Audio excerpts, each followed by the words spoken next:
BNP মহাসচিব মির্জা ফখরুল ইসলাম আলমগীর বলেছেন, অনেকে খুশি হবেন যে সাবেক সেনাপ্রধান আজিজের বিরুদ্ধে মার্কিন নিষেধাজ্ঞা এসেছে। আমি মনে করি ওটা আরেকটা বিভ্রান্ত করা। আমরা সবসময় বিভ্রান্ত হচ্ছি।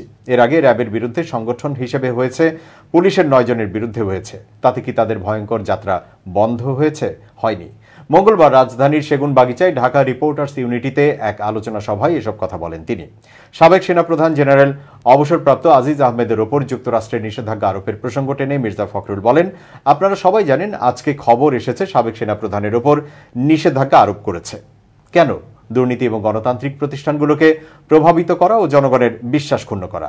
এটা মাত্র একটা ঘটনা এসেছে। তিনি আওয়ামী লীগকে উদ্দেশ্য করে বলেন, আমরা বারবার বলেছি আপনারা ব্যবহার করেছেন রাষ্ট্রযন্ত্রকে, আপনারা ব্যবহার করার চেষ্টা করছেন সেনাবাহিনীকে, বিচার বিভাগ ও প্রশাসনকে। সারা দেশে একটা ত্রাস সৃষ্টির চেষ্টা করছেন, ভয়ের রাজত্ব তৈরি করেছেন। প্রধান অতিথির বক্তব্যে ফখরুল বলেন, নিজের ঘরকে যদি নিজে সামলাতে না পারি অন্য কেউ সামাল দেবে না। নিজের শক্তি নিয়ে দাঁড়াতে হবে, নিজের শক্তি দিয়ে তাদের পরাজিত করতে হবে। দুনিয়া বলছে বাংলাদেশের বর্তমান শাসক গোষ্ঠী আকণ্ঠ দুর্নীতিতে নিমজ্জিত। এমনটা উল্লেখ করে বিএনপি মহাসচিব বলেন, এখন তারা এটা অস্বীকার করে, বলে তারা দুর্নীতি করে নাই।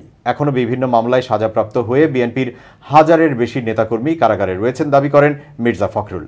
তিনি বলেন, আমাদের দেশনেত্রী কারারুদ্ধ, আমরা বারবার তাকে মুক্তি দিয়ে বিদেশে পাঠানোর দাবি করছি, কিন্তু সরকার দিচ্ছে না। সাবেক সেনাপ্রধান জেনারেল অবসরপ্রাপ্ত আজিজ আহমেদকে department of state foreign operation and related programs appropriation অ্যাক্টে অন্তর্ভুক্ত করার ঘোষণা দিয়েছে মার্কিন পররাষ্ট্র দপ্তর। স্থানীয় সময় সোমবার মার্কিন পররাষ্ট্র দপ্তরের ওয়েবসাইটে প্রকাশিত এক বিবৃতিতে একথা জানানো হয়। এই পদক্ষেপের ফলে আজিজ আহমেদ এবং তার পরিবারের সদস্যরা সাধারণত যুক্তরাষ্ট্রে প্রবেশের জন্য অযোগ্য হিসেবে বিবেচিত হবেন।